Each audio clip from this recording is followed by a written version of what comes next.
माल्या हटीना के बेटे मेहुल जोशी की हाल ही में भारतीय सेना में नियुक्ति हुई है, जिसके मद्देनज़र समस्त ब्रह्म समुदाय की अगुवाई में मेहुल जोशी का सम्मान समारोह आयोजित करवाया गया था। माल्या हटीना के ब्रह्म समुदाय के हकूभाई जोशी के बेटे मेहुल जोशी की हाल ही में भारतीय सेना में लेफ्टिनेंट जैसे उच्च पद पर नियुक्ति हुई है। काफ़ी लंबे समय की कठिनाइयों के बाद मेहुल जोशी ने यह स्थान हासिल किया है।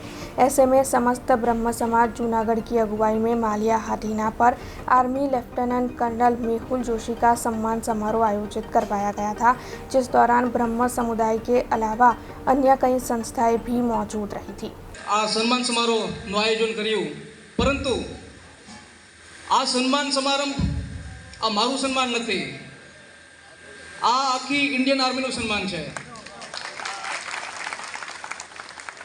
કારણ કે આ જે રેન્ક છે લેફ્ટનન્ટ એ ભારતના રાષ્ટ્રપતિ દ્વારા આપેલી છે।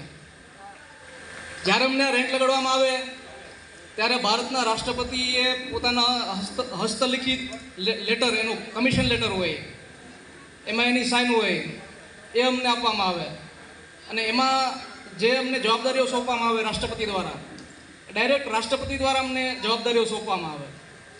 તો આ સન્માન ભારતીય સેનાનું સન્માન છે, ભારતના પ્રત્યેક જવાનનું સન્માન છે કે જે હાલમાં દેશના સીમાડા ઉપર તૈનાત છે અને જેઓ દેશની સેવા કરી અને સેવાનિવૃત્ત થઈ ચૂક્યા છે। કારણ કે અત્યારે જો દેશ આ સ્થિતિ ઉપર પહોંચ્યો હોય તો એ દેશના સૈનિકો અને એના જે શહીદો, જેને લોહી રેડા છે, એને આભારી છે।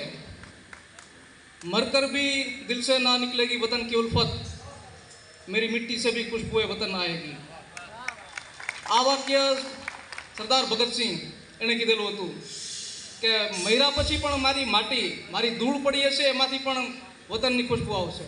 जितनी बूंदे थी शहीदान लहू की, कसरे आज़ादी की आराइश का सामा हो गई। ये ज़िंदगी उनकी है, ये दीन उनका, दुनिया उनकी, जिनकी जाने वतन की इज्जत पे कुर्बा हो गई। वतन को फिर कभी गिरवी ना रख देना वतन वालों, ये शहीदों का लहू है, इसको पानी कौन कहता है। अब खबरों से लगातार अपडेट रहना हुआ आसान। BRG न्यूज आपके मोबाइल स्क्रीन पर। आज ही BRG न्यूज की mobile app Google play store और ऐप स्टोर से डाउनलोड करें और खबरों से लगातार जुड़े रहें।